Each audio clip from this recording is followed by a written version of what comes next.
Sponsorship with Living Podcariously or the Twisted 10 is not just about contracts or money. We like to form relationships with those who invest in our shows. Absolutely, I couldn't agree more.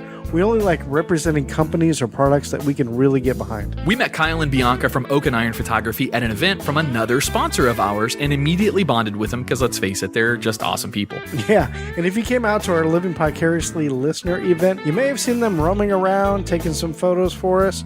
They captured so much joy and emotion in those photos that night. It was amazing. Yes, it was. Now, Adam, I'm kind of a amateur photographer, so I can appreciate how difficult it really is to capture moments like that. They shoot events of any kind, weddings, lifestyle photos like maternity, couples, families, you name it. Not only do they capture moments that your grandmama will like, but they also put that Oak and Iron personal style and spin on what would normally be considered traditional photos. Oh yeah, that Ring of Fire shot from our event was awesome. Hell yeah. Their photos not only capture the raw emotions, but when looking at them later, you are transported back to that day they were taken. You'll see it on their website. They capture, quote, the real moments for the true at heart. Nice. Head on over to oakandironphoto.com to check out some of their work. Also, you can click the Contact Us button and get a quote of your own. Go and check out oakandironphoto.com and let Kyle and Bianca know you heard about them from us.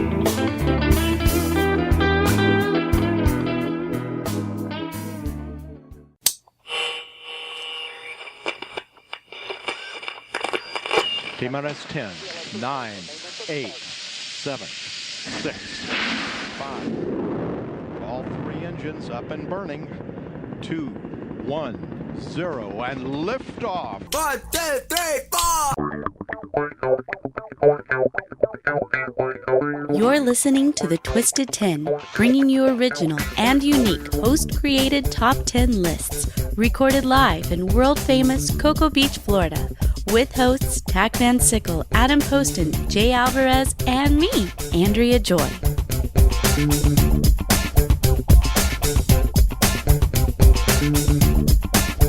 And welcome to another episode of The Twisted 10. Woot woot. Yay. Woot woot. I am Adam. I'm not one of your hosts tonight. Sitting over there in the sitting over there in. He can't talk. Maybe I should go next. In the big sitting, No. sitting in the lady chase. Did you say you're not one of the hosts? Right. Next. I am not one of the hosts. Who are you? Who am I? Who am I? Now that is a question. How long do we have? I'm Tach. Hey, Dak. Thanks for picking up that ball and running with it. Because you skipped over me. That's not right. Well, you were choking. Oh, I appreciate your thoughts and prayers. I'm Tach, and I'm not the host tonight.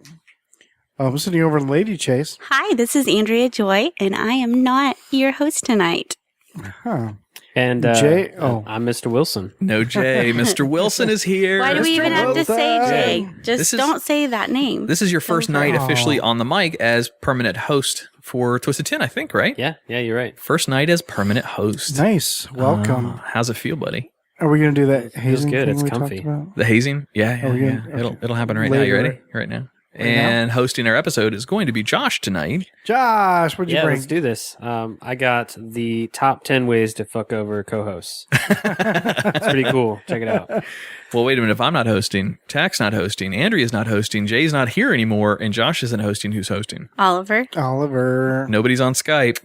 Come on, buddy. Who is hosting? I'm just joshing you. It's my. Oh, see what I did there? I'm joshing you. It's my It's night. Mr. Wilson to you. It is definitely my night. I haven't done one of these in 4 months? 8 months. What? 4 months, I think. It's been a while. It's been a while. Hasn't been that long. It's been a while. It has been a while. Oh, what are we talking about? So if you've never listened to the Twisted 10 before, what we do here is someone brings a list, an original host-created list. And what we do is we take it, we put a little diaper on it. This is Babies. for you, Mr. Wilson. All And right, then- taking notes. Take notes. And a lot of people say you use baby powder. No, don't use baby powder. And what's baby powder for? I don't even worry about it. You can squeeze it, make a train. You can put it in your butt and fart, and it shoots a puff of white baby powder. And then we put a little diaper on it. Then we swaddle it, and we hold it, and we rock it to sleep. And then we discuss it and break it down. I'll cut all of that out and just use the discuss and break it down. Is that what you want me to do? No, I'm kidding. No. Yeah, that pretty much nails it. Yeah, so each week a host or guest host brings their list in. It has to be unique. It cannot be directly copied from BuzzFeed or any of those other I even sites. said it. He's just going to reiterate. You motherfuckers. Right off the you're bat. right. And this is what we do. I'm just kidding. You are like really sensitive tonight, Adam. No, I'm What's not. I'm going not sensitive at all. Why would you say that? You're What do you attacking me. mean? No. Tack. See what I did there? Now you guys see my life all the time. For listeners who might be new to Josh is also Mr. Wilson. He's been our web and our PR guy on the back end of Dichotomy Media, which is our company that kind of runs our podcasts for. It's us, but I mean, it's what all of our podcasts are products of the company. Josh has been helping us out with that for a long time, and he's moving to Brevard. So we'll have him over here with us more regularly, hopefully all the time, pending schedules and stuff like that. Did you say Mr. Wilson was a product of the company? I mean, you could take it that way, but no, he's a member of the company that supports the podcasts, which are the products of the company. And what's his name? Mr. Wilson. Good job. All right. Now we got that settled. So I created this list. I've been working on this list for quite some time. It was partially inspired by the episode that we had with the Flat Earth guys in here. Nice. It was partially inspired by Adam Conover with Adam Ruins Everything. That's a very obvious plug. Oh, I can't get to it. absolutely... Hold on. Wait. Oh, There we yeah. go. I absolutely love that show. He was recently interviewed on another podcast I listened to, and he's just a fucking awesome guy. He's really, really cool. Indeed. So there are Josh, for more of the information on Josh, aka Mr. Wilson, go listen to Living Pod Curiously's episode this week. We do a little bit of a short dive into his life and what he is and what his life experiences are a little bit, not too much, but there are 3 of us on this podcast now that are techies that work sort of in the space industry. So in the space program. All right, so we're very, very much fans of the scientific method, fans of science in general, and the things that are unexplainable and new discoveries, what have you, things like that. However, Yep. there are things out there that science can't explain. Ooh, I like where you're going. Do you? Mm-hmm. Yeah. Santa Claus. He's got a boner. It's really weird. Santa Well, it's a Claus? chub. No, not Santa Claus. Santa Claus having a boner would be really strange. But he only comes once a year. Oh, hi-yo. It'd be a lot of buildup, if you know what I mean. That's why it's White Christmas. Christmas. No, what I've put together is the top 10 things that science can't figure out. Interesting. Yes. Well, let's see where you're going with this. There's no theme. There's no twist. Nothing like that. There's nothing really. It's all over the place as far as what this Gotcha, list is. but I mean, Women. that's 10 through 9, right? Or 10 through 2 right there. It's just women. But you could say aunts, mothers, grandmas, daughters, cousins that are girls, men who are now girls, who used to be girls, but now are girls. can I say a quick joke What? real quick? It's kind of a joke, but more of like something that makes you think. All right.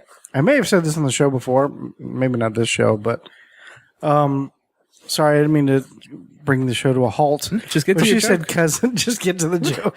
Just get to the funny, man. So cousins, right? Okay. So I want everybody in the room to think about assuming everybody has cousins, right? All right. Mm-hmm. Yeah. Think about your favorite cousin. Mm-hmm. Okay. Think about that person. Okay. You got somebody in mind? Yeah. Yeah. Okay. It's your favorite cousin. Now think about this. That cousin of yours has a whole other set of cousins you don't even know. That's not true. It's horseshit. What if you're not your cousin, your favorite cousin's favorite cousin? That's what I'm saying. Like, could you imagine meeting one of their other cousins? If you sleep with hi. your cousin's cousin, is that somehow wrong? I have met their other cousin. I have met them. Okay, I'm not talking about your sister. What? You're so. You're talking about her father's siblings. Or There whatever. are none. Okay. Well, what about the other side? Of He You was only have one gay. cousin? What about Alright. aunts' children's from You only other? have one cousin? I have 2 cousins and their brother and sister. You only have 2 cousins? Oh, I guess there's the other 2 too. Look at the number just doubled. But you said my favorite cousin. Okay, true that. Okay. Because she's She making it caught you in the difficult. technicality here, not Yes, me. I know there's going to be technicalities, but I was assuming there wasn't going to be any with 3 people. But yes, they have a whole nother set of cousins that you've never met before. We're so missing the joke here. She's from Oklahoma. The family trees are straight as a line over there, Tach. Oh, I got a dirty look. Okay. Carry All right, on. never mind. It's ruined now. That's a great joke, Tach. Good job. buddy. There's more to it, but it's fine. Just go ahead. You ruined his joke. No, But not she doesn't have necessarily. any other cousins. I got you. My uncle's okay. brother is gay. He didn't have any kids. Okay. Do you want to finish the joke? There's just not. It's just like imagining meeting like one of those other cousins. Like, hi, I'm Mike's cousin. I'm like, well, no, because I'm Mike's cousin. Fuck you. You know, it's like, it'd be weird. You know, it's like, If our former co-host Jay Alvarez was dead, he would be turning in his grave right now. Yeah. What are your family reunions like? okay, Very tense. Okay, That's what it sounds so like. I do have this worded out properly to work in stand up, but I was working with you and talking to you. You were trying and that then on I got us? technicalities, and then I got all this other stuff. You were trying that bit on us? Well, yes and no. If we're your litmus test, don't use that joke. It's if it's worded properly, it could work out. Hmm. This time it was not. Why? I'm glad I brought. You can cut that. Can you edit that and make it funnier? You mean to add in some canned studio laughter? No, just make it funnier. Oh, Or add in a cut it whole out. different joke? Just cut it out. But listen, go home, record a better joke, send it in. I'll dub that in. All right, guys, let's get some fake laughter. That's good, Tach. We just killed his self-esteem there. All right. Just read your list. Okay. Why do I feel like he's going to attack me this entire list? Okay, so top 10 things science can't figure That's out. awesome. That's Yeah, awesome. I knew it was going to go like this. Number 10, Number 10. And the Taos or Taos hum. Does anybody know what this is? That The is Taoist hum? something. You guys got it. Weird. How did you know? No. All right. Is So that the hum that like brings buildings down or something? no. Is that like monks do? it's the sound of the universe. Oh, I know what it is. It's whenever I have to call like one of my bosses at work and I ask him a simple question. he I always goes, get a That's it. That's it. No. That's what I get. I like this. Maybe you guys guess. Like I read just the title and you guess. Okay. It won't work for some of these. All right. Anyway, so this credit goes to livescience.com for this one. The town of Taos or Taos. I don't know how to pronounce Taos. Maybe Taos. Taos. The town of Taos in north central New Mexico has been home to many famous residents, including Julia Roberts, Dennis Hopper, and a myriad of others. It's a small, laid-back, artsy community that is also home to an unusual mystery, a resident hum of unknown origin. The Taos Jeez, hum or I'd hate Taos to hum. live there. That'd be annoying. A variety of theories have been offered as an explanation, ranging from the mundane to the fanatic and fantastic. The psychological, the paranormal, all sorts of stuff. Stone hippies, secret government mind control experiments, underground UFO bases, and everything in between have been blamed. The hum seems to first been reported back in the early 1990s, so not too long ago. Joe Mullins, a professor of engineering at the University of New Mexico, conducted research into the Taos hum. Based on the survey of residents, only about 2% of the general population was believed to be hearers, is what they're quoted, those who claim to detect the hum. Sensitive equipment was set up in the homes of several of the hearers, measuring sounds and vibrations, but after extensive testing, nothing unusual was detected. As always in science, unexplained does not mean unexplainable.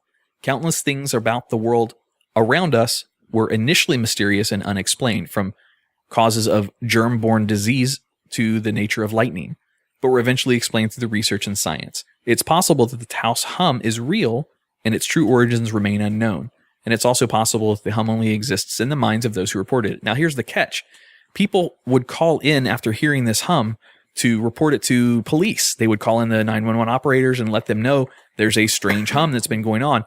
And it never has ended. The people that hear it continue to hear it and report that they're hearing it to the authorities, and nobody can find out the source of the hum. So you're saying that the same people that hear it all at the same time? Yes, they all hear it together. It's synonymous. They It's absolutely hear it. aliens. Well, so one of the predictions that was the most interesting is that it's at a certain frequency, like low frequency, like let's say around 20 hertz, something that's very, very low that a lot of humans cannot audibly hear. You can't detect it. like those little hearing tests that you go in for. Raise your hand when you hear the beep. Raise the right hand if it's the right ear, left hand if it's the left ear. Some people can't hear certain frequencies. Right. So perhaps that 2% of population are the only 2% that can hear that particular frequency that this hum is actually being generated at. The problem I have with that is science can't pick it up on instruments, so it's very hard to detect. Another thing that's hard too about low frequency like that is it's hard to detect the source, like where low frequencies come from too. It's higher frequencies, it's easier to pick out, like, oh, it's coming from that direction or whatever. The most interesting theory on this that I read about was lava flow. So New Mexico is not exactly known to have active lava flowing underground. However, if it's deep enough, and New Mexico has tons of mountains and very rocky surfaces, those rocky surfaces can be a conductor for that sound to travel up and then emit at the other end of that solid surface, being that rock or that mountain. Yeah. So theoretically, there could be lava flow underground that is creating a resonant hum or some sort of sound vibration, and then transmitting it up through the speakers in this case, which would be the mountains that are surrounding the city. It's theoretically possible, but science has not been yet able to identify what's causing that sound. I find it difficult too if there's no electronic detectors that can detect it. So the article said that, again, this is from livescience.com. So I read the article and they said none of the scientists have been able to actually show that they've recorded the sound. However, YouTubers have tons of them, but it's hard to understand if they're actually authentic or not, because I can create a tone and frequency on my computer and say it's that, and then point a camera out into the fucking desert and say, okay, yeah, here's where the sound, where it's coming from. Yeah. But it's hard to believe that. I take Live Science's word on this one because it's obvious that they've sent some sort of scientific equipment out and tried to detect it and couldn't. Yeah. But residents, and no relation to some of these residents. It's not like a friend told a friend told a friend. It's, different people at different times of day, night, whatever, have reported this ongoing sound that seems to be bothering them to the authorities, and no one can figure out where it's coming from. Interesting. Bizarre. Peculiar. Number 9. Number 9. I call this one Andrea's favorite. What? You want to take Santa Claus. It's not Santa Claus. That's my sparkly unicorns. Oh, I know. Disney princesses. Alyssa will like this one too. Oh, then Cats. Never mind. I'm not going to say what I was going to say. It does have to do with cats. I was going to say multiple orgasms, but yeah, that wouldn't be appropriate. All right. Although we assume that a cat's purr is an expression of pleasure, or it's a means of communication with its young, perhaps the reasons for purring can be deciphered from the more stressful moments of a cat's life. Cats often purr when under duress, such as during a visit to the veterinarian or recovery from an injury. Thus, not all purring cats appear to be content or pleased with their current circumstances. Mm-hmm. This riddle has led researchers to investigate how cats purr, which is also still under debate. Scientific community has not agreed exactly how a cat purrs. It's the motor. Scientists have demonstrated that cats produce a purr through intermittent signaling of the laryngeal and diaphragmatic muscles. Probably said that wrong. Cats purr during both inhalation and exhalation with a consistent pattern frequency between 25 and 150 hertz. It's a bassy fucking cat right there. Right. It's all about that bass. Various investigations have shown that sound frequencies in this range can improve bone density and promote healing, which is pretty interesting. Because cats have adapted to conserve energy via long periods of rest and sleep, it is possible that purring is a low-energy mechanism that stimulates muscles and bones without a lot of energy. The durability of I'm not going to read the rest of this. Basically, what this says is science has potentially found what is causing the vibration to cause the cats to purr, but they don't understand why or how it happens. Mm-hmm. The most interesting article about this is that it helps to increase the cat's bone density and long-term health. Maybe it's the reason is for that because cats aren't very active. So they have to have some sort of stimulation to the bones to kind of keep them. Potentially. The studies actually show that cats have lower percentages of osteoporosis and bone disease and different types of typical arthritic issues that other types of animals in the animal kingdom have. If that's true, then maybe we should be looking into this. So we should start purring. Actually, I think we should start listening to a lot of bass. Or should be something maybe the space program should be looking into. Ooh, bone density, purring while you're in the space station. That's a really good idea, Tach. Did I just become smarter than, who was it? Bill Nye? Bill I don't Nye? know. Who was it that you said earlier? Neil deGrasse Oh, Tyson. Neil deGrasse Tyson. That's a really good theory, because if cats purr to increase bone density at long periods of rest, and one of the biggest problems in space is the deterioration of calcium from our bones, wow, Tach. You need to write. Cracked it. You need to write your old buddy over there at SpaceX, Elon, email. Just Elon at SpaceX.notreallyanAddress.com. It's close. Well, they should put a cat in space and see what happens to its bones. I've seen it where they took a cat up on the vomit comet before. That cat was not happy. Couldn't they just put it to sleep till they're there? Well, I wasn't thinking about the trip. I was just thinking about being weightless. Birds very quickly learn to adapt to being weightless. Did you know that? I saw a bird in the vomit comet once. Really? Explain to our listeners what the vomit comet is, please. The vomit comet is, it's a large plane that goes It's like 747. up and down. It's a big ass plane. Yeah, it goes straight up, and then it just free falls basically for like 30 seconds or 20 seconds or Yeah, That's you I forget how long. you get a pretty good amount of time. Yeah, and that's basically makes you weightless. So that's how they shot a lot of Apollo 13 in that movie they shot in the vomit comet. So it creates that weightless, and it's good for training and shit like that. I want to do It's that. also good for fun. You can do it. It costs money. You just go and do it. A lot of people get sick, from what I hear. Hence Ooh, the name. I don't want to go with a lot of people then. It goes like up and down, up and down. I've seen porns shot on this thing before too. Weird. Yeah. All right, so we've gone from the Taos hum to cats purring. Again, these are all things that science can't figure out. What do you think the next one is? Jesus Christ. I don't fucking... You like that Claus. range? Yeah. Nowhere in this list is Santa Claus. I would never attack Santa Claus like that. I believe he exists. I get presents from Santa Claus at Christmas. Multiple orgasms? That Is that anywhere on the list? That's the next one. No, gravity. That exists. I knew that. The first time you That makes sense. that's the first thing I thought of when you mentioned the name of this list. I was going to say gravity, but I was like, I don't. Again, referencing Live Science. By the way, the cat one came from Scientific American. The gravity is coming from Live Science again. In the deepest depths of space, gravity tugs on matter to form galaxies, stars, black holes, and the like. In spite of its infinite reach, however, gravity is the wimpiest of all forces in the universe. It's true. You okay, buddy? How come you didn't ask me that when I coughed twice? You cough 7 times a minute, Tach. It's hard to... And his was so bad he pushed the mic away. Tach just go... Hey, cack! Yeah. We're good. My fault. That's all good. Just checking on you. This weakness also makes it the most mysterious, as scientists can't measure it in the laboratory as easily as they can detect its effects on planets and Called a stars. scale. Well, you can't. There's no way to generate gravity, so they can't emulate Right. to do any kind of testing on. Didn't they just open a new a new label for a new field of research on gravity? Multiple sender research or something like that. That's not on gravity. That's on detection of gravitational waves, and it's called multi-messenger astrophysics. Yes. See, I do study this shit in my spare time. Multi-messenger astrophysics is not on this list. The repulsion between two positively charged protons, for example, is anyone? 10 to the 36th power. Oh, never mind. That's the repulsion between two positively charged protons. That's 10 to the 36th power. That means a 1 followed by 36 zeros, less macho. So that is how much stronger the protons are in comparison to gravity. Physicists want to squeeze gravity into the standard model. Anyone know what the standard model is?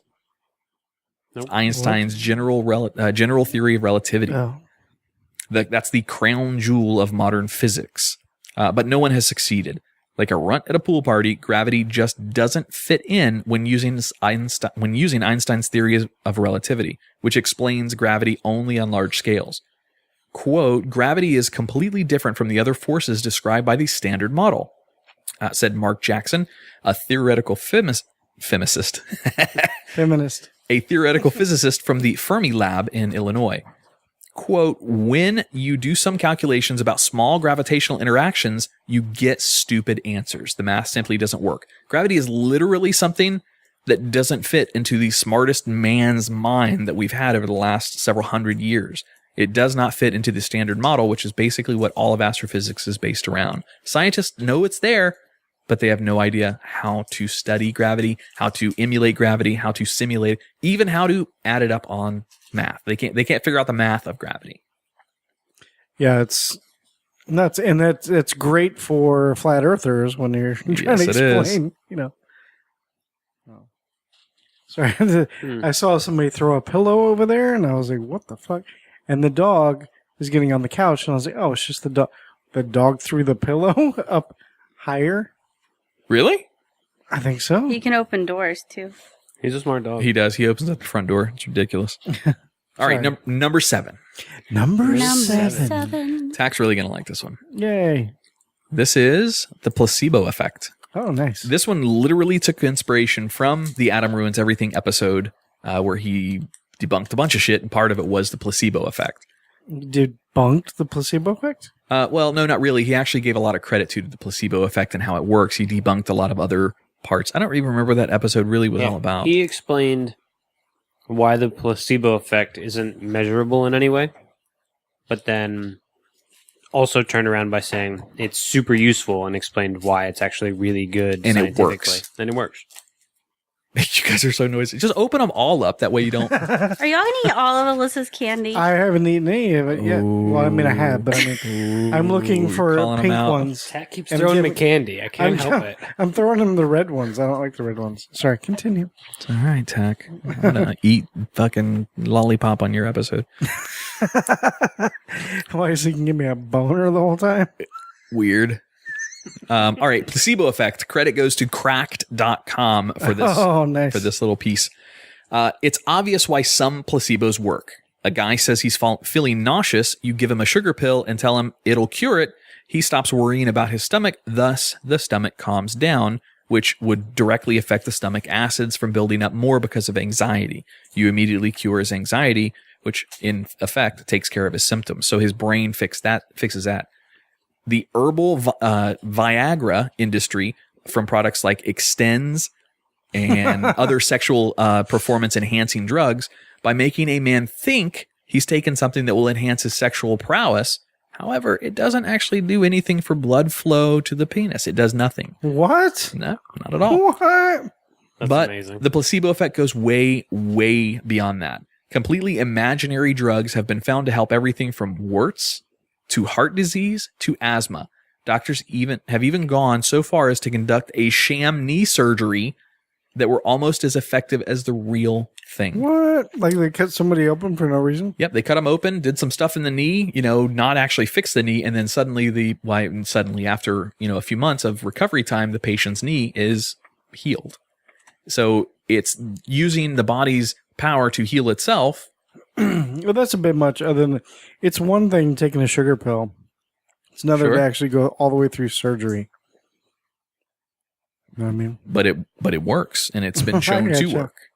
How did they do that? They couldn't have done that test in America. Probably not. No, get your ass sued for that. Yeah, like, hey, I paid you a dick ton of money to fix my knee. It's fixed, isn't it? You're able to use it. Yeah, but that's not the point. I want the stitches. I want the cartilage rebuild. I want that in there. So anyway, that's the placebo effect. Actually has real scientifically I believe proven cures, but science doesn't understand how it works because they don't understand the human body and how the human body It's the can fix same itself. way that, when you clap your hands if you believe, like in Peter Pan.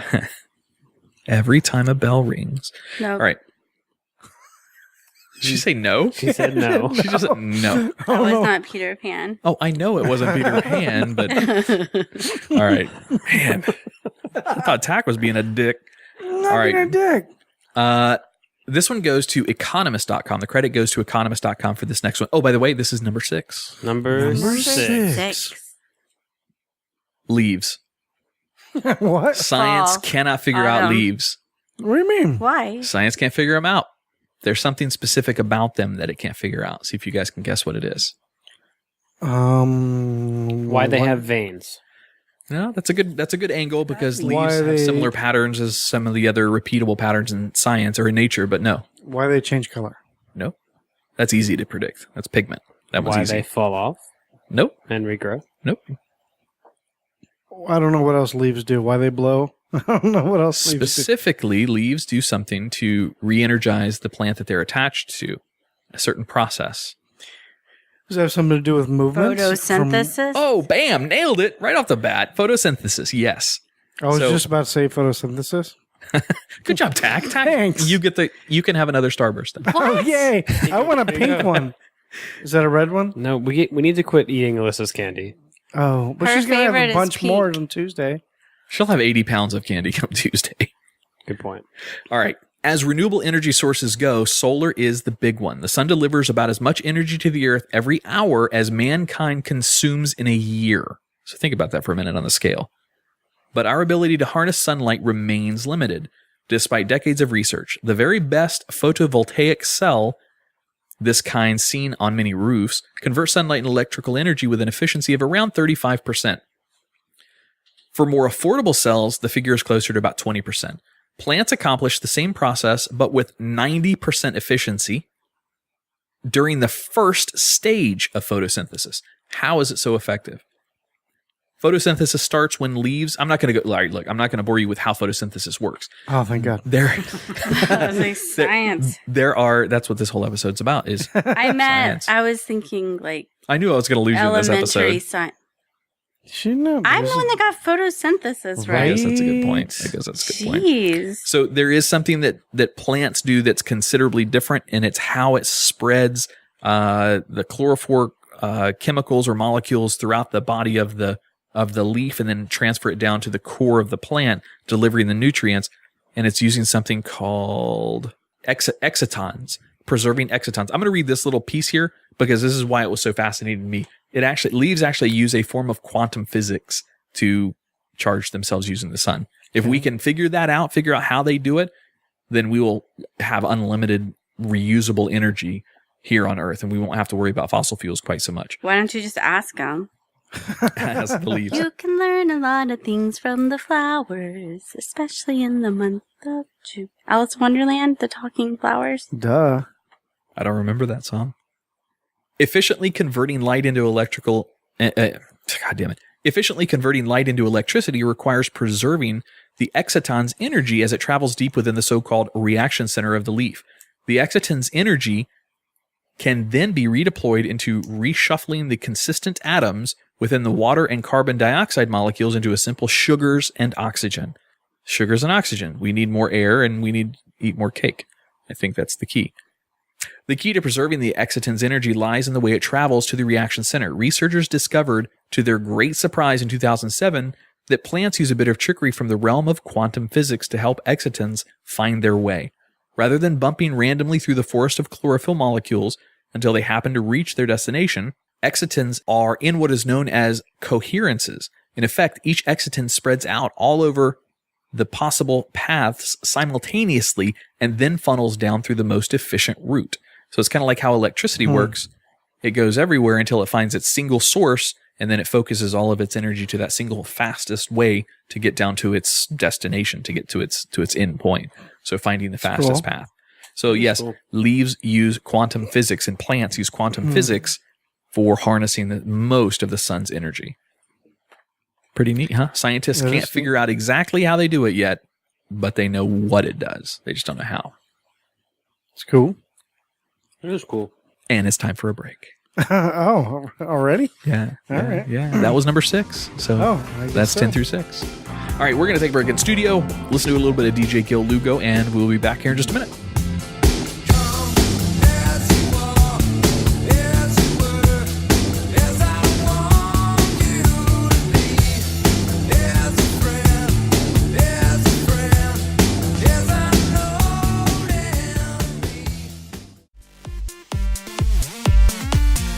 Hey, Tech, you ever have that conversation with your girl about where to eat dinner and it always turns into that back and forth? I don't know, you pick. Yeah, every once in a while, yeah. Yeah, well, I've got an answer for you next time that comes up. Oh, yeah? Where at? The Salty Fox in Melbourne off of Old Galley Boulevard. Oh, nice. You know, I've actually been there, and the food was pretty awesome. Hell yeah, it was. They offer a great selection of paninis, shareable appetizers, soups and salads, and one of the best desserts I've ever had, the Funky Monkey. Oh, yeah. My favorite was the vintage options. They got this meal called ramen noodle on crack. You just got to try it out. Done. That's definitely what I'm getting next time. Put the fun between your legs at the Salty Fox every Tuesday night at 7 p.m. with the Oak Galley Arts District Bike Crawl. It's a 4-mile bicycle ride down Pineapple Avenue with stops for food and beer all along the route. Be sure to visit the Salty Fox every Sunday for brunch from 11 to 4. Hey, isn't that the $10 bottomless mimosas brunch? Sure is. Enjoy your brunch while the Salty Fox's DJ spins throwbacks and top 40 hits.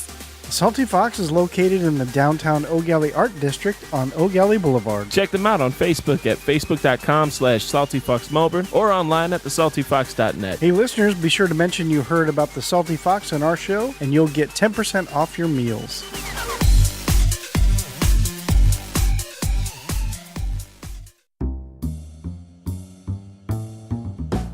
Village Idiot Pub. You locals know about it. You guys from out of town have to check them out. Village Idiot Pub is now a proud sponsor with Living Podcariously and the Twisted 10 podcasts. It's more than just about commercials, though. The cast here will be taking our show on the road to Village Idiot to record some episodes as well as hold events. They have over 30 beers on tap, including ciders and Hefeweizen, my favorite, as well as hundreds of bottle choices. Adam, you forgot my favorite, all the delicious wine.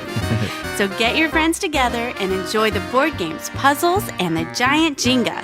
Let the owner, Jason, as well as the rest of the staff there, take excellent care of your beer drinking needs. Mention either one of our shows to the staff and get 10% off your tab. Tuesday is open mic, Wednesday is trivia, Thursday is karaoke, Friday and Saturday night are live music. Visit them at 4 Harrison Street, Suite 103, Cocoa, Florida, or Village Idiot Pub on Facebook. And don't forget, they are a dog-friendly location, so bring your friends, family, and fur babies.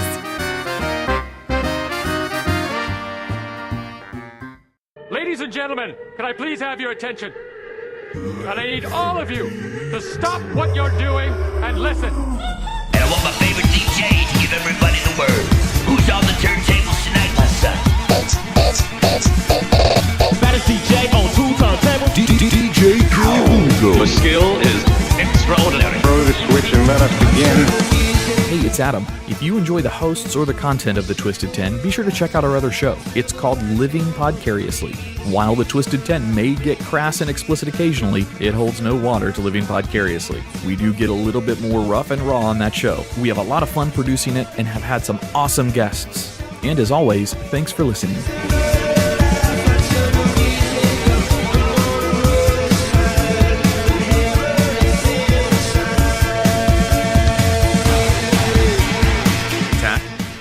Science!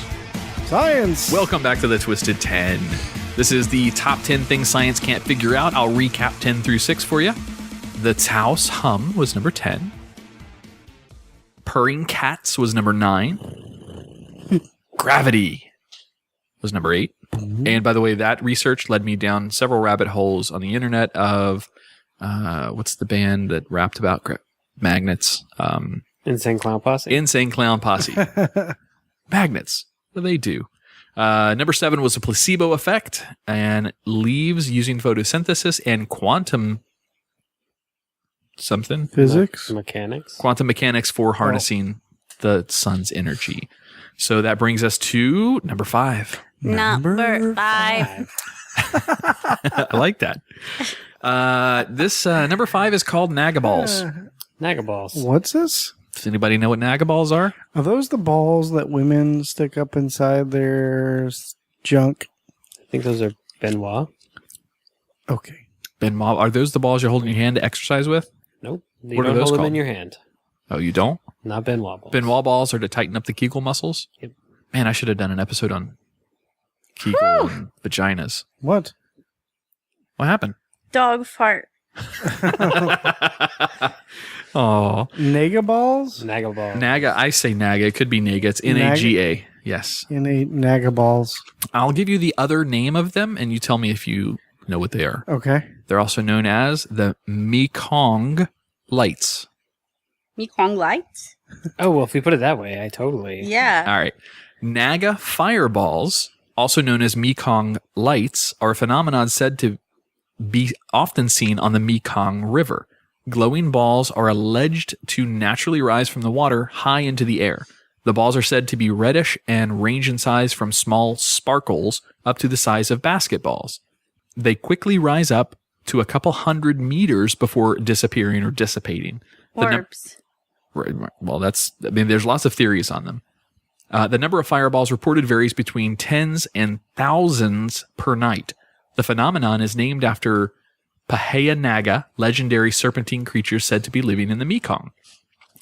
Although the fireballs are regularly seen on the river during a certain festival called Payanak Festival, a 2002 ITV documentary showed Laotian soldiers firing tracer rounds into the air across the river from the festival. Skeptics said basically that when a fireball would be shot up, or basically a tracer round, the crowd would all applaud and get excited. Well, what that would do, it would dampen the sound from across the river several miles away, so the sound takes longer to get there than the lights do. Right. So they would be cheering over the sound of the gunfire that would be heard.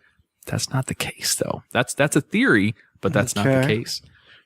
Some individuals have attempted to scientifically explain this phenomenon. One explanation is that fireball is a result of flammable phosphine gas generated by the marshy environment.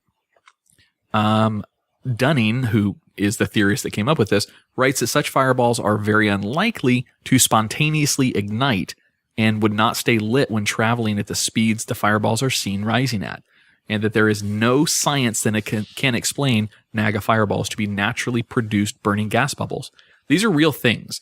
The shots being fired in the sky. Are you pulling up a video on it? I'm looking at a video of them now. These are weird. Yeah, it's very bizarre. So they're best seen at night, obviously, but they're said to happen during the daytime as well. They literally shoot up from this river and they go sky high. I mean, it's very bizarre. You can see them coming out of the river, like if you have a surface that you're looking across. Oh, sorry. I didn't mean to have audio. Good job. That was a porn, wasn't it, Tach? I know what you're watching over there. Fuck this podcast. I'm watching balls for sure. Yeah, it's interesting. There was tons of videos, a little bit of audio, but it was mostly just crowd cheering, so you can't really hear anything. But there is some faint sounds that come along with those things when they rise up out of the water as well, and it just sounds like a little. I mean, it's not nothing impressive, but it's interesting and it's real. I mean, the funny part of the article was the tracer rounds. Andrew, do you know what tracer rounds are? Mm-hmm. You do? Ready trace around. No, tracer. So if you shoot a gun, you don't see the bullet travel. You don't actually see that because it's going too fast and it's too small. However, in some circumstances, they'll insert these little bullets that aren't actual bullets. I mean, they are bullets, but they aren't rounds like the other bullets in the magazine would be. What they are is an indication of where the bullet is traveling to the perspective. Just tracing it around. It shows the path of the bullets that are going. So you can hone in on your target. They're often used in things like aircrafts that have guns attached to them, like a helicopter that has guns hanging out the side of it. They'll put tracer rounds, like every 10th bullet will be a tracer, so it helps the gunners see where those bullets are going to get a more accurate target. Yeah, they're when I shot an M60, we had tracer rounds, I think every 9th round or something like that, and that's so awesome to see. It looks like you're shooting lasers. Yeah. It's so cool. Josh and I were witness to something in Iraq that is probably the coolest thing I've ever seen. It's if you don't know what's going on, it will scare the shit out of you because it literally looks like Star Wars. So were we in Basra? We were in Basra at the time. You're talking about we were in Basra when we were on the roof. Yeah. Yeah, that was Basra. So we're in Basra, Iraq. Josh and I go way back, by the way. So history for Mr. Wilson and I go way back, by the way. We've known each other for somewhere around 10 years at this point. Yeah. Been to many countries together and worked at many weird locations together. One of those was Basra. In Basra, Tach, you may know this from being in the military, but they have these little R2-D2 looking robots that basically watch for incoming mortars or rockets from bad guys, and it will literally detect it in the sky and then shoot a barrage of bullets or explosive shells at the general location of where this is going to be. Countermeasures? Yes, and it blows them out of the sky with a success rate that's pretty damn high. I mean, if you think about a rocket traveling in, it's coming at 400, 500 miles an hour, and for a machine to be able to find it, predict where it's going, shoot the rounds ahead of it, and blow up in the air in front of it to deter it, That's pretty cool science. Yeah. Well, they were math. They were, motherfucker. Yes, you're right. They were doing. There was 3 of them in Basra, and Josh and I happened to be doing some work on our IT equipment at night up on top of one of the buildings in Iraq, in Basra, and they gave the warnings that they were going to go off, and we kind of knew about this ahead of time, so maybe we scheduled ourselves to be up there. But whatever. What they were doing is they were expending all the shells to dismantle these devices because they were pulling out of that part of Basra and they were moving their camp somewhere else. So they had to fire the rounds to get rid of them. Yeah. And they fired them in safe locations, which basically they shot cross streams of each other with all 3 of them and blew up the rounds in the air. But all of those things are visible. Those rounds are like tracer rounds. So we got to see these Star Wars effects shooting across the sky in the middle of the night. And the cool thing is, because sound travels slower than light, you see all of this happening, and then about 10 seconds later, you hear it happening. What? We can put a link up to a video. I have a video of that night. On my No shit. Channel, yeah. Of that night, yeah, from the Phalanx. Dude, Nice. if you want to see the video I'm talking about, we'll put a link. Check the show notes. You'll see a link to the YouTube video. You have to send that to me so I can make sure to edit it in. But anyway, these balls are unexplainable, Tach. Yeah, I just watched a little video of it. It's interesting. Isn't it? It's not what I expected what it looks like. Well, I think you'll know what this next one, what it looks like. Okay. Number 4. Number 4. This one's pretty simple. This is cows eating. Oh, they're farts. No, has nothing to do with methane. Hmm. This one just has to do with the consumption of food. Just has to do with eating. Don't they have like 5 stomachs or some shit? Yeah, they have several stomachs. By the way, the last one, I'm giving credit to Wikipedia and crack.com because Wikipedia is always right. For the cows eating, for number 4, this credit goes to Quora, Quora.com. A German biologist, Heinrich Beruda,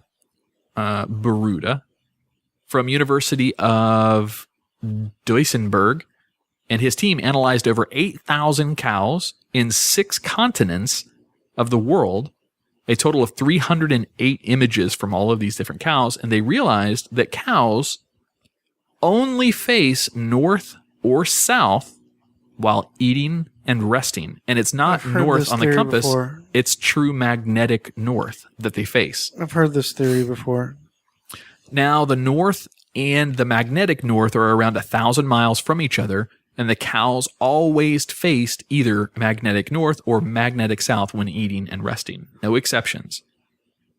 Most of the times, the wind direction comes from the east and west, and cows theoretically don't like to have wind blown in their faces, so they think it might have something to do with that. However, it's very eerie that they only face magnetic north and magnetic south. It's super bizarre. Science cannot figure that out. A few scientists believe that just like other wild animals with a sense of magnetic fields, cows were wild animals as well before mankind kind of harnessed them. So they think it's some sort of instinctual leftover from prior existences of cows. Now, I heard about this theory, and I actually watched a documentary on it, and they actually did some testing that by putting cows in this like area where they could reverse like polarity inside this metal structure or whatever, really? To see if the cows would turn. And I'm sorry, I don't remember what the results were. Oh, super anticlimactic. I know. I was going to say, and they didn't do anything, but then I was like, well, shit, maybe they did. I can't remember now. But you have to Google that shit. So look it up. Yeah, there's a whole documentary. I don't know if it was a whole documentary or a piece of a documentary, but they did a study on it, and it's on video somewhere. So it's like blue balls, Tach. What the fuck? I know. Sorry. By the way, any of these, so keep in mind that our research department is not too extensive here at the Twisted 10. It's just us. So if any of these, if you have information that debunks any of these as science can't explain it and you say that it can, please shoot us an email to thetwisted10@gmail.com and call Adam stupid. I'm okay with that. Be careful not to hurt his feelings, though. Right. Or maybe there's one that you didn't think of and what should be on the list. Oh, yeah, dude, this list goes on and on and on. That's a call to action right there. Oh, yeah. It's tremendous. All right, so number 5 was Nagaballs. Number 4 was cows eating. Number 3. Number 3. We're going back to balls again, Tach. I love balls.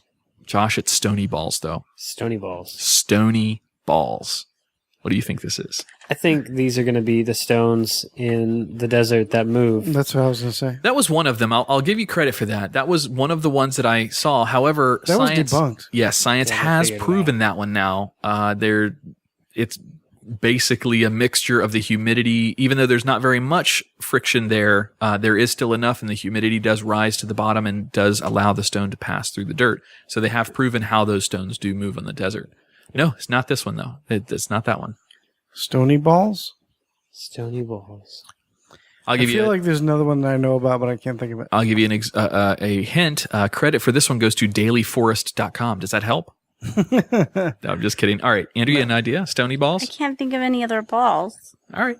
Let I me- didn't know let me about show that. you. I'll tell you, I didn't know about this one prior to researching it. So it's not very commonly known, I would think, and I'm pretty skeptical on weird shit like this. Stonehenge is a majestic place to visit, one that is undoubtedly filled with great mystery and nobility. I don't know why nobility is included in this Daily Forest article. Was Stonehenge a religious or spiritual place? Was it created to welcome aliens to Earth? Who knows? In Costa Rica, there is a similar mystery haunting locals, but it doesn't quite have the curbside appeal that Stonehenge does. Giant stone balls. All over Costa Rica, you can find perfectly spherical stone balls that range in size from bowling balls all the way up to 8 feet in diameter. These balls are littered throughout the country, and the perfect craftsmanship makes them unlikely to have been made by locals with crude tools. Nobody knows where they came from or how they got there.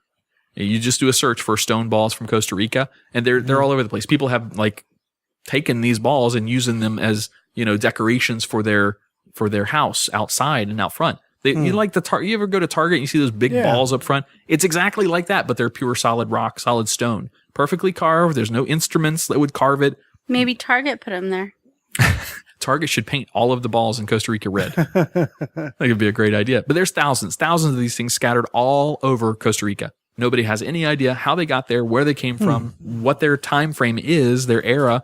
It's maybe carbon dating hasn't happened on them yet, but let's assume they're not that old. These are still giant. It would take a massive undermanning to actually put these things all over the country. Interesting. Two things. One, have you seen this theory that's recently surfaced? I think it's recently surfaced, where there was like a picture of Stonehenge being constructed, like with, and obviously it's a picture, it's modern times, somewhat modern times, like late 1800s or something like that. And it's all been like a hoax this whole time. Really? I don't know how, obviously there's probably not a whole lot of truth behind it, but you never know. But there's like a picture or something that surfaced. That is really interesting. And another one that Hysteria 51 yeah. posted an article. Those are our boys over there. John and Brent, Hysteria 51. By the way, congratulations. You guys hit number 14 in the iTunes charts for the arts section. Arts section, So, yeah. Hey, good job. Congratulations. Awesome. They posted an article. They found something about how we might not be in the year that we think we are. Did you read that article? No. Because they're saying that we may not be in 2017 because there's a lot of records back in the medieval times that weren't quite accurate. As an example, something about a king or something that was elected or whatever became a king. Kings aren't elected, buddy. Well, whatever it is. He became a ruler of some kind, and he was supposed to be like the face of change for like the time. So instead of it being 973 AD, they went ahead and just moved it to 1000 because it's like the new millennial. Really? So it was like new millennial, like ruler that's changing things up, all that kind of shit. Always a millennial? Is that what Always you're a saying? millennial. Yeah. So the theory is that those records aren't exactly kept correctly, or they weren't. Oh, so it might not be the year 2000 yet. We might go through the entire Y2K thing again. Yeah, they're thinking the article says that we may only be in the year 1771. Really? Yeah. Really? Which explains why Jesus hasn't come back yet. There's no time frame on that. Oh, well, didn't he say like 2,000 years or something like that? I don't know. I think that was the Mayans. Mayans are coming back? I hope so. They were pretty cool. They made some cool calendars. Ow. Anyway, sorry, I didn't mean to. No, that's derail. cool. Sorry, go ahead. So we've number 2, by the way. Number two. Number two. I know, Tach, you know this one. I'm not sure if Josh and Andrea do. Andrea, we've talked about this on the show a long time ago, back at the very end of the Ron days, the very beginning of the Tach and Adam days for Living Podcariously. So way back when. So this is like AD and BC? Yes, it is. The records weren't quite... I won't make you guess at this unless you know it. The title of this one is Fermi and His Paradox. Does anybody know what the Fermi Paradox is? Nope. Oh, this is so cool. Okay, this is exciting. Right off the bat, question is, where are all the aliens? This is known as the Fermi Paradox and goes like this. There are billions of stars in the galaxy that are older than our sun. Some of those must have Earth-like planets, and presumably some of those must have developed intelligent life. A smaller portion of those should have developed interstellar travel. So, why have we not encountered these interstellar traveling aliens? There are as many I remember we did have a conversation about this, Yeah. but I don't remember what it is. It was actually on Ron's Twisted 10. He talked about the Fermi Paradox in his Twisted 10. So plug back to the Ron episode. That one was the top 10 possible human extinction events. Oh, yeah. There are as many as 400 billion stars in our galaxy, the Milky Way, and there are more than 170 billion galaxies in the observable universe, just what we can see. Most of those stars have planets, and many of those planets have got to contain useful minerals and fall within the star's habitable zone where liquid water is present. The conditions for life are probably everywhere. But where are all the aliens? The universe has been said to be around 13.8 billion years old. Human beings originated 200,000 years ago, theoretically. They just actually found some bones that might carbon date back past that. So we've only been around for about 0.01% of the age of the universe. An intelligent species could arise on any of those countless worlds and broadcast their existence to the entire galaxy, like we're doing now with simple FM transmission. I mean, everyday radio waves. The baffling contradiction is known as the Fermi Paradox, first described in 1950 by physicist Enrico Fermi. So basically, I'll break this down in layman's terms.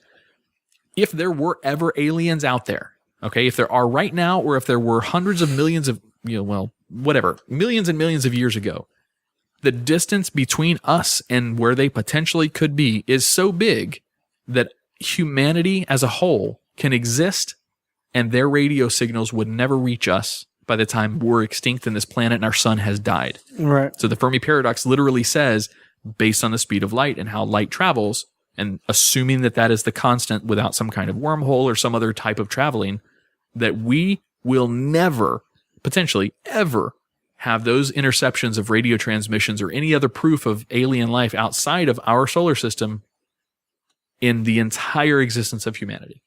That's depressing to think about if you're a science geek like me. How about this one? This is another fun little factoid about talking to other species out there. No signal that Earth has ever sent or will ever send can go beyond 4 light years before becoming undiscernible from the background noise of the universe. The white noise of the universe. Yeah. The universe projects radio waves. It's really strange. That was going to be, damn, Josh, here's another one for you. That was going to be another one of these on this list. The noise, the radio frequencies that do come from space are generated from somewhere. So there's a large radio satellite in Argentina, I believe, that big one built into the side of the mountain. Is that Brazil, Argentina, wherever? South American country. They listen for that, and they track where those radio signals come from for all that interstellar noise. The weird thing is, we're on the edge of our solar system, all right? So we're on the edge of the Milky Way. I say solar system. We're on the edge of our galaxy. We're on the edge of the Milky Way galaxy. The sounds are emitted from the other direction than the galaxy, which is the weird part. So towards the dark part of space outside of our galaxy is where the white noise from space is coming from, not towards the center. Yep. Which is really, really bizarre. Science cannot explain that. It's another good one for this list, but not as good as number 1. Is that it? Yeah, that was Number 1. Number one. This is, to me, probably the coolest thing that Hubble has been able to see and pick up on. This is called Tabby's star. You guys familiar with that? You might know it by its professional name. Sounds like a foundation for getting money for some sickness or something. Tabby Star. Tabby Star is also known as the star KIC 8462852. Does that make it? Oh, do you know it now? Yeah, geez. Why didn't you say that? All right, so that star doesn't just have a snappy, memorable name. It also has an unsolved anomaly 1,500 light years An explosion?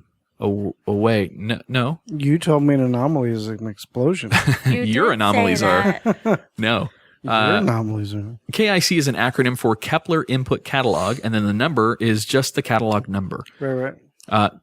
Colloquially, names Tabby Star and Boyajian's star refer to the initial study's leads. Tabitha S. Boyajian is sometimes called the WTF star after the study's other subtitle, Where's the Flux? See what I did there? Where's the flux? What the fuck? Okay. There's something big in the way of Tabby's star. About 20% of the light the star emits is blocked from our vantage point. And this is a star. That's a lot of fucking light. Yeah. And it's probably not a planet. They've determined that it's theoretically not a planet. Even one as large as Jupiter. It's a space station. That's no moon. Even one as large as Jupiter would only block 1% of a star the size of Tabby's star. Some have suggested that it's a Dyson swarm, a less complete version of a megastructure known as a Dyson sphere. Dyson spheres surround stars and harness all the energy of the star. It's a theoretical construct that doesn't actually exist to us. But they harness all of the emitted sunlight, turn it into harnessable energy, and then they can reuse that energy for other purposes. Other people have theorized that it's a planet with the largest rings that we have ever been able to predict or theorize about. So it's got rings that are the size of our entire solar system that are around a single star, interfering with everything.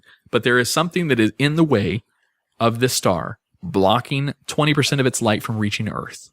And nobody knows what it is. Weird. The Dyson sphere structure is super cool to me. So what they're theorizing is that there are millions of satellites basically that surround this star and harness that energy and refocus the light elsewhere to generate power for whatever super species is out there. Maybe it's multiple satellites. It keeps covering at the same time. Well, but even a planet as large as Jupiter, and you're referring to satellites as being a planet in this case, right? Yeah. Yeah. Even if it is a planet, even if it's on a perfect spherical plane for us to be able to detect it with our instruments here on Earth, even if it's planets as big as Jupiter, it would take 20 Jupiters to equal the amount of light that whatever's blocking the light would be. So maybe it's multiple that are just happen to be coming around. I don't know. It would have to be consistent. It's a consistent drop of 20% all the time on that star. Unknown. Nobody knows what it is. And the really positive outlook on this is next year, 2018, NASA is launching something called the James Webb Telescope. And this is going to be the mankind's most powerful telescope, allowing us to see so far and so deep into space that it's incomprehensible to an uneducated mind. I don't even really understand how the physics behind this telescope work, but it will be launched sometime in 2018. Prepare to have that device find proof of life on another planet. That'll be awesome. I remember when the Hubble was launched, and I was so excited about that. And took them another 5 years to fix the mirror, but that's okay. That's all right. They got it working, and Hubble's done wonders for us. Great. Yeah. Hubble's still true, man. Hubble helped us discover a lot. Yeah, Hubble's especially ridiculous. when they pointed it in the dark space. Yep, patches That of sounds space. so scary when you say that. What? The dark space. Well, they noticed there was like a dark patch, and they were like, well, let's point it that way and see what we find. Oh, look, thousands more galaxies. Yep. It's like, what the fuck? Yeah, Hubble turned our perceivable universe much larger than it was. Much, much larger. And James Webb is going to have the same level of impact as Hubble had comparison to radio telescopes back in the day. So you're going to see some amazing things that are going to happen here with James Webb sometime next year. I'm excited. Yeah. Oh, I cannot wait for that. What's great is that it shouldn't take long to get online. So, I mean, once it's up there, you put it in position, it should be good. Unless the mirrors are out of whack. Right. And they do correct thing, like, when we do metric system, or we're going to do, make sure we're on the right. So, yeah. Should be good. That's my list, boys and girl. It's a good list. All It was fascinating. Best Yeah. list ever. Oh, you're so sweet. I love that kind of shit. Hell yeah. Yeah, I was I'm a geeking nerd. out pretty hard over that. Yeah, I'm a nerd, so this is the kind of shit that I like to ponder over. All right, so hey, we have 2 guests. Technically, we have 3 guests lined up for the next 3 weeks. Josh, I'm giving you a warning now. Your episode is in a month. Oh, sweet. All right, so you have a month to prep and bring us your first Twisted Who's 10. next? It's going to be good. What? Who's doing the next list? Out of us? Whoever. Oh, next week? Next, you Yeah. want to know the guest that I was just talking about? Oh, well, I mean, if it's a guest, I'll figure it out later. But I can pull it up. okay, who's our guest? Be our guest. Be our guest. I see what you did there. Get your worries off your chest. Let us say for your entree, we've an array that we suggest. Try the bread, try the fruit, when the croutons loop-de-loop. It's a treat for any diner. Don't believe me, ask the China. All right, so for next week, next Sunday, we have a return guest host, one of our first return guests to the show. He had so much fun doing his original top 10 list on the top 10 Simpsons facts. Oh, Rocky Soka's with coming back. What's the Fuss That's right. podcast is coming back to the studio. Hopefully he brings the other guys with him. They were a blast. Well, we saw Bill last time, but hopefully he brings everybody at you with him this time as well. But Rocky's up next week, so I can't wait for that. The week after that, Rocky's a good shit. yeah, He's Rocky's a good guy. The next week after that, we've got another podcast host out of Orlando. I think he lives in Claremont. I'll have to look exactly, but his name is John Hannon. He's a listener of our show. He loves it. He's going to come in and host one. I know him. And then the week after that, we're going green, fellas. We're going green. For the theme of the podcast, at least. Maybe we can all dress in green. So For Thanksgiving? no paper. So no paper. No green Right? paper. Oh, Dabs K with Burn It Down podcast is coming over. That's So right. I I anticipate. thought it was the Jolly Green Giant. He's a big guy. He's he's a big 6'4", dude. 6'5". He's pretty big. Is he the Jolly Green Giant? He's not green. Maybe it's a disguise. Racist. Okay. So Against green if you listen to Yeah. the Burn It Down show, you might have an idea as to what his list might be about. But we'll just leave it there for now. Maybe he'll bring in the top 10 sparkly unicorn designs. Who knows? I doubt that. There's only one. But I know what he'd be doing. Your street credibility just went down there, Tach. Well, I know because of the old reference, but it worked in my language. It was Yeah. a pun. I It can't was wait. funny. I can't wait to hear the Twisted 10 start off with so. That's Dabs K's catchphrase over there. Anyway, all right, guys, let's close up the show. Get out of here. Okay. Tach, you got to drive home too. I know. I'm tired. Good night. Let's promote real quick our Patreon, patreon.com/thetwisted10. Go on there, take a look at the rewards. Give us $1 if you enjoy the show. We don't make a whole lot of money on this. The sponsors help to cover some of the bills, but we don't like flooding you with tons and tons of ads, and we like to produce a lot more content than ads. So go check out Patreon if you're enjoying the show. Please give us $1 or $5 or $10. Or 50. We want to send a special thanks out to Mr. Clay Groves with the Fish Nerd podcast. He is one of our Patreon donors. So, Mr. Clay Groves, thank you so much, buddy. Thank you. I love seeing your videos, man. Keep them up. And if you guys are interested in a really, really funny show that's themed around fishing, go check out the Fish Nerds. It is a fantastic show. He has amazing guests that come on there, to include 2 PhDs who gave us some pretty good insight on our Flat Earth response episode that has yet to be aired. Just saying. He gave us some great audio for that. So please go check out the Fish Nerds podcast. Clay, thank you again, buddy. We greatly appreciate it. We need to have you back in to do another Twisted 10, by the way. Yes. All right. Tack, how can they follow us? They can follow us on social media, which would be Twitter. They can follow us at the Twisted 10. They can also follow us. Check out our Instagram page. You always wonder what Adam looks like. Really, everybody just wants to see Andrea. We should put it. It's the Andrea page. So that's true. Every time I show people, like, they always say, "Oh, she sounds hot," and then I show a picture of Andrea. They're like, "Holy shit!" Are you showing the naked pictures? Always. No, that's for me. Those are just for me. Just for him. Yeah, and they can also on Facebook as well. Just search Twisted 10, and there's a page. Go ahead and like it, follow it, whatever. You got it, Mr. Wilson. We can't wait to hear your Twisted 10. It's gonna be fun. Do you have a teaser, maybe, for what the topic is? A teaser? You don't have to give it away if you don't want to. What would be a hint from my top? Is it as nerdy as mine? No. Oh. Does it involve balls? Yeah, It involves balls. a lot. A lot of balls? Yeah. Well, that's it right Well, there. that could be a play on words. It could be ballsy to do his Top list. 10 Well, that's balls. it. That's it. Don't guess. That's it. Top Alright. 10 balls. Top 10 types of balls in the world. You got your big balls. You got your small balls. You got your tasty balls. And you got your chocolate balls. I've got big balls. She's got big balls. But we've got the biggest balls of them all. AC/DC. My Yes. balls are always He did balanced this the last to the time we left did and this. to He the was like, right. "What?" I don't. Yeah. I And didn't we get were it. like, "It's AC/DC," and he's like, "Oh." I mean, I know who AC/DC is, but I don't really listen to AC/DC. I was more of a Nirvana, Sublime. I listen Gotcha. to all that too. But I still know the balls song. It's about balls. Technically, it's about like a ball, like going dancing. I know. But- Princess balls. Yeah. Princesses have balls? In their honor. Yeah. Weird. Ready to get out of here? Yeah. All right, guys. Thank you for listening to my list tonight. I appreciate it. I am Adam. I'm Tach. I'm Andrea Joy. And I'm Mr. Wilson. Mr. Wilson. So glad to have you on board, man. Seriously. What I've about been, me? Been excited about that. Well, of course you. Josh is our newest host. Don't steal his thunder. We are super excited to have you on board too, though. Thanks, Mr. Wilson. All right, guys. Thank you for listening to Twisted 10. We'll talk to you next week. That's it.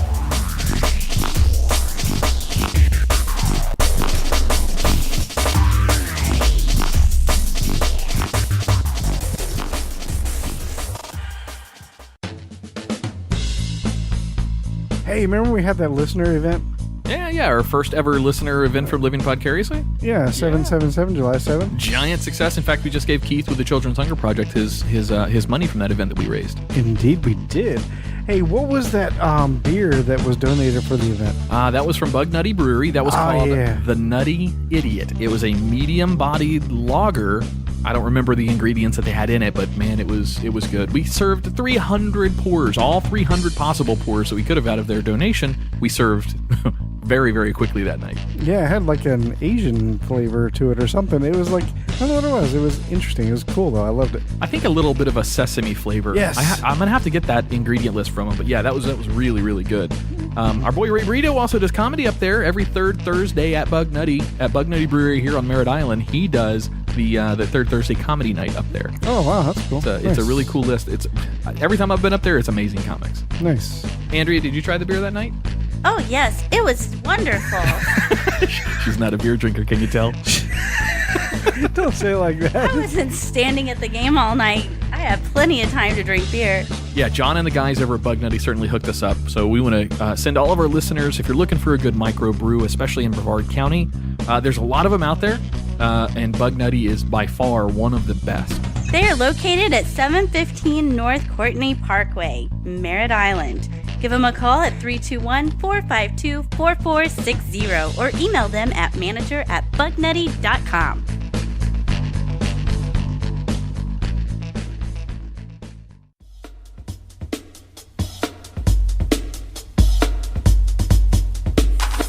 So hey, let's take a minute here to say a little something about. Remember our Dan Cummins Day? We had him on both Living Podcariously and the Twisted 10. Well, when he was in studio, when we had him here in studio. Yeah, of yeah. course. Oh, yeah, jet lag day. jet lag That's day right. for That's when she Andrea. got back That's from right. Italy. That's right. Right.